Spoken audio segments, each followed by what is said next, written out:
I would consider that when we sell a product, a shoe, 20, 25 times more than the basic product, it starts to be luxury.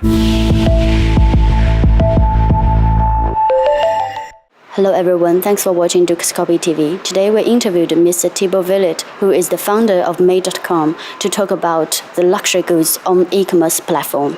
Mr. Thibault, thanks for taking interview with Duke's Copy TV. My pleasure. So you've been to Shanghai like 2 decades, more than 2 decades. What do you feel about this city from the very beginning when you arrived in Shanghai and now? This morning I was walking on the Bund and just seeing a beautiful landscape and beautiful weather. And for me, the biggest transformation of Shanghai is this area. But for the first 10 years I came here, the biggest change was on the hardware. And what struck me in the last 10 years is the change of the software. Nowadays, Shanghai is a worldwide city, and people in Shanghai, especially the new generation, the I generation, those who were born with an iPhone, they are the same in China, or they are the same in New York or in Europe. So I'm very, very fortunate, and I've been very excited to witness this transformation. And Shanghai is full of surprise and will continue to surprise us. Okay, thank you. And how will you evaluate the purchasing power in Chinese market compared to the Western part? Well, it's huge. For the luxury industry, about 40% of the global consumption is made by Chinese buyers. And what is very exciting is that if you compare the West and China, the people who purchase luxury are 10 to 15 years younger. The drivers of luxury in China are people 25 to 45. And the new generation who is in their early 20s, this upgrading middle class, they love luxury, and they love it for several reasons. First of all, it's the first time they have access to it, and it's a way for them to enhance their style, their personality. And secondly, it's an opportunity for them to consume, because they have money. And why do they have money? It's very simple to understand. One-child policy, 4 grandparents, 2 parents, and in China it used to be 50% saving rates. People would put the money aside. Those people, basically, they have no savings, and they start even to borrow money. So their purchasing power is absolutely huge. And 10 years ago, people coming to China would say, okay, China, they don't have money, we're going to sell them the cheap stuff or the old stuff. That's the reverse. China and Chinese customers want the latest products, and they are ready to pay top dollars because they have the interest, they have the purchasing power, and there is a critical mass.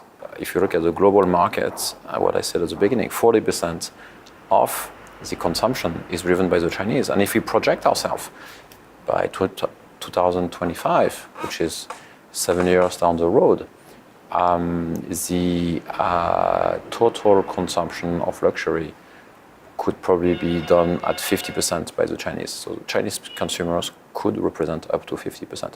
Of course, it depends what will happen in other countries, if suddenly India wakes up or not. But the consumption by Chinese customers of luxury brands and experiences is likely to double again in the next 5 to 7 years. You've mentioned a little bit about luxury goods before in the last question. So can you tell me the definition of the luxury good in your mind? Well, in my mind, there are 2 dimensions. There is a dimension which is more emotional. So luxury is about quality and creativity. And then there is a value. The value, it's not that it costs 200, 2,000, 20,000 or 200,000. But the value, I would compare it to, if we take the same product and, for example, we take a pair of shoes. You can buy maybe on Taobao a shoe, very simple shoe, for maybe 20 or 30 RMB. Yes. I would consider that when we sell a product, a shoe, 20, 25 times more than the basic product, it starts to be luxury. So what is rare, precious, high quality, creative is a luxury product. But it can be also a luxury experience. And luxury, if you ask me what is the absolute definition of luxury, I think luxury is to have the time to do things that you like and enjoy. So do you have a brand or some products that you think is rare, cherish, and creative? Well, I like to search always for new products or new brands. This summer, for example, I discovered this brand of sunglasses. So it's a French brand. Mm-hmm. It's actually, the name of the brand is Forêt Lepage. Mm-hmm. And this brand was created actually by the time of Louis XIV, so the French king in 1680. And this brand was making accessories for people who are going hunting. Mm. So if you look at the shape of those glasses, the round that you can see here was the round of the bullet that they were having for the hunting. Oh. And this is a very nice brand, so I like it, the style, and I've been wearing this whole summer. So to answer your question, what luxury brands I like the one I wear. This is Zegna, this is Ferragamo, this is more for when I like to go for meetings and dressing. But I also like the brands which are helping me to accessorize myself, and the brands that have something special, unique, and where I can have a feeling, absolutely. So how will you choose the brands that you're going to put on Made.com? So at the very beginning, I was very, very involved. I was the one signing off every single brand, and I was choosing them based on the criteria I mentioned to you: quality, creativity, and limited distribution. For me, this is really what I wanted to do here. I wanted, with Made.com, to offer a platform where customers could enhance themselves. Nowadays, because we work with so many brands, we have a team, and we have a team of about 60 people who work in the merchandising team. And they, of course, continue to work with existing brands, also source new brands. But I have to be very honest with you.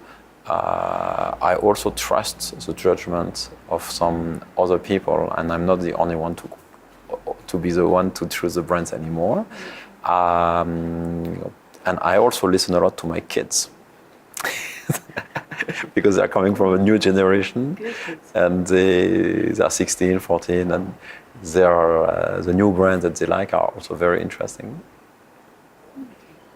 And you know that in China there is a big problem, fake good. Yes. But how do you think that your customer will believe to buy products from Made.com and trust it? Yes, so this was a number one concern when we started the business. And our commitment from day one was we will only sell authentic products. So how to prove it? We decided when we started the business to work only with the brands and or their official distributors, and also to do it mostly on consignment. So basically we didn't buy and resell product. We were, and this is really the hard work we had to do, was to go and convince the brands one by one and tell them, look, this is a new business model. You know offline that you have a flagship store, you have a store in a department store, you have a store sometimes in the street, and you have outlets. Online is starting, and online we are in the outlet space.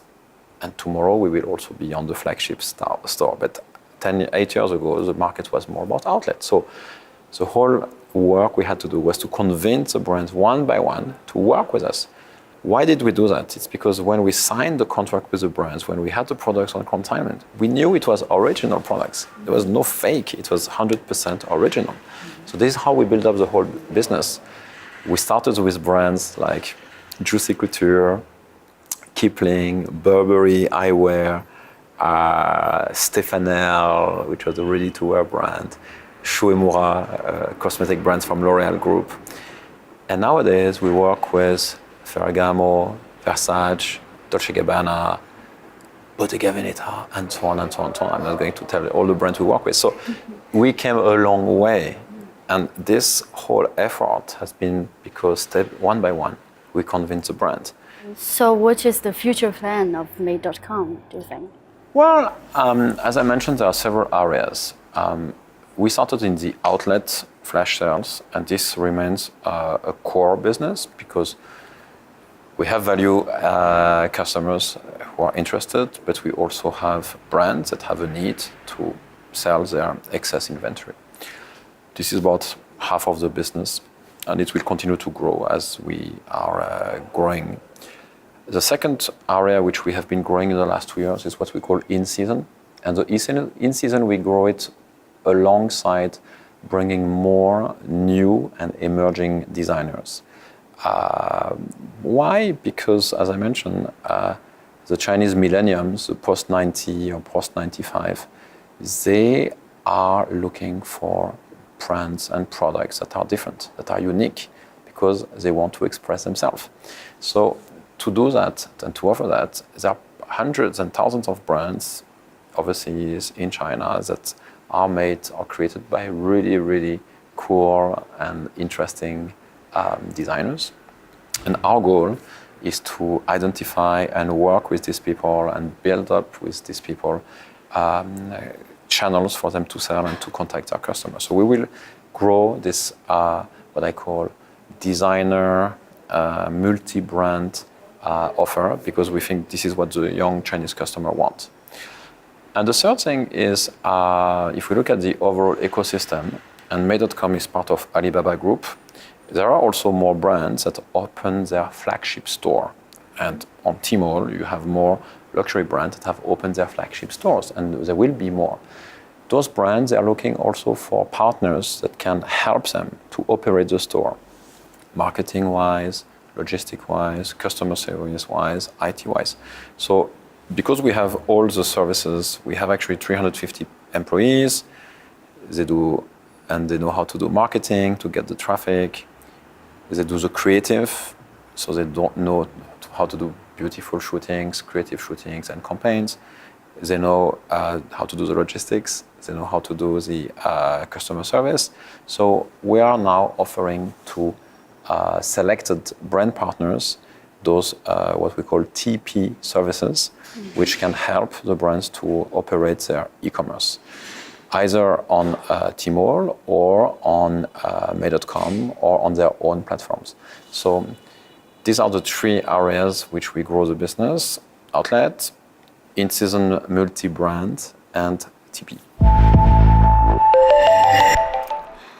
Thanks for watching Dukascopy TV. This is Ying Wang. I'll catch you up next time.